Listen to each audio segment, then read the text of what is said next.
am the new generation of scary stories. It's time to retire the boring, emotionless voiceovers. With my voice and melody, you will experience the full spectrum of emotions. Subscribe if you like my videos, and also send me your scary stories to my email. And please indicate how you would like me to introduce you in the video. Good luck.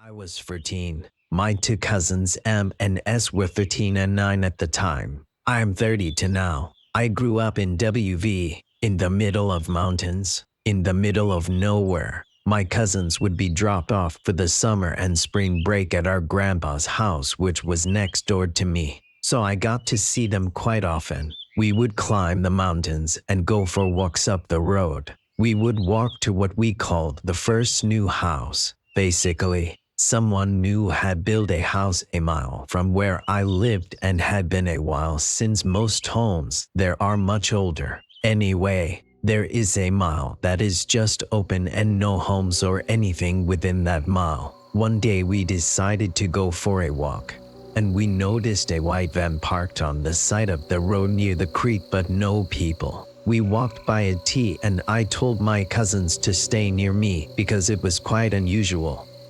We walked by to the first new house and turned around to walk back home, and the van is still there, but this time there are two men staring at us and not looking away, just looking at us coldly, and I whispered to my oldest cousin to grab us and run. We took off running and they start coming after us in the van. Finally, we come across the neighbor's yard, which had a creek right before the yard, and I tell them to jump and throw my little cousin S down the hill into the creek, and I continue running. And luckily my dad was standing on our bridge when I got there. I'm freaking out and telling my dad that the two men were trying to get us into the van. As I was telling my dad, the van drives by and the two men gave me a stare that I can only describe as evil. Their eyes held no emotion. My cousins were fine. S had cuts from some briars because I threw her over the hill. I didn't jump because I had a bad knee and knew I wouldn't be able to run anymore if I had jumped. So I took my chances of my knee giving up by continuing down the road, rather than knowing I wouldn't be able to get up. I jumped down the hill. We never saw that van again. We noticed the license plate was covered. There were no windows except the ones in the front. I knew they had bad intentions. Luckily, we were all fine.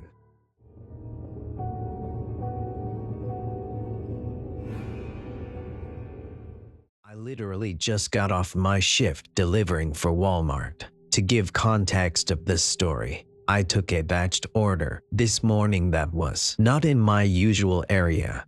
It was in a city probably 25 miles from my usual pickups. Well, I finished my last order in another city, which is 35 to 38 miles from my actual house. I'm driving along, get spooked by cops, whatever. Then I see this car riding my ass, with specific headlights and a Toyota logo. Annoyed, I keep driving. I keep checking throughout my drive. They are still behind me. I'm crossing through towns and other cities to get home. Looking in my rear view, they are still trailing right behind me. I am getting more and more anxious as my GPS tells me I am 20 minutes from home. I check my mirror. The Toyota RAV is still behind me, closer than before. 15 minutes. They back off just a bit. 10 minutes. I am coming up on an intersection and they are still behind me. I need to make a choice, go straight or turn. I turn quickly. No brakes, no turn signal. Traffic thickens, and I am pushing 50 mph on this road. I see them come up behind me once more. I'm sweating. The GPS tells me I have one more turn to make before I know where I really am. I floor it. I made just enough distance to take this turn again. Without a blinker and brakes, the turn is more of a side road that you can ease onto. I am pushing 50 the whole way. My car is going over bumps and I'm praying this person lost me. I come to the end of the road. I either go left to go home or right to get gas. I was nervous and scared. I turn right thinking if I go public, my usual gas station guys will help. I pull into the gas station, get 30, have them pump it while I do deep breathing. Right as the gentleman comes back with my card, the Toyota RAV pulls up next to me and the man inside is craning his neck to stare directly at me and grin. I never left that gas station so fast and booked it home. It's 6 minutes from my house. I got there in 3. Whoever that guy is, stay the hell away from me. I carry knives and mace for a reason.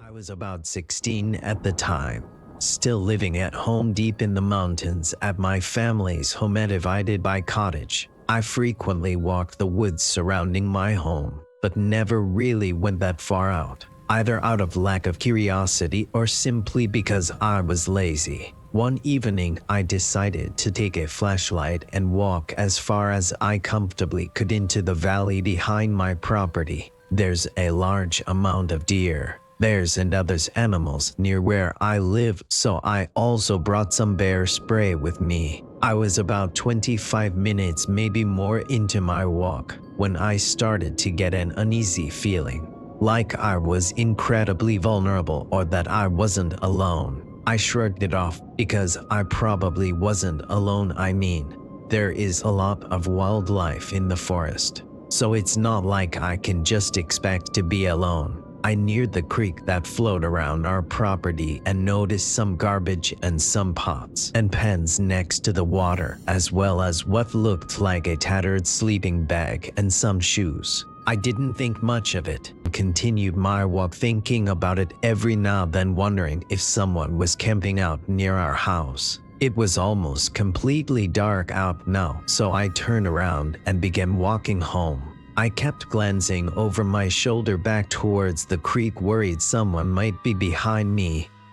After about 5 or 6 minutes of walking in the pitch black, I heard some branches snap a little ways behind me. My blood ran cold and I felt my heart skip a beat. I turned around and spent a minute just shining my flashlight in every direction, wondering if a deer or, God forbid, a bear was following me. Once I felt sure that nothing was there, I kept on walking. Not even a minute after I heard running footsteps trampling behind me. I didn't even turn to look what it was or who it was. I just began running as fast as I could. I'm pretty sure I called out, pleading with whatever it was or whoever it was to stop. I was still about 15 minutes from home. I desperately sprinted through the trees, trying to keep my flashlight pointed forwards so I didn't trip or fall. I kept pleading and screaming, hoping whatever it was would give up, but I kept hearing footsteps stumping behind me and branches being snapped off the trees violently. I heard pain grunting and what sounded like someone violently growling.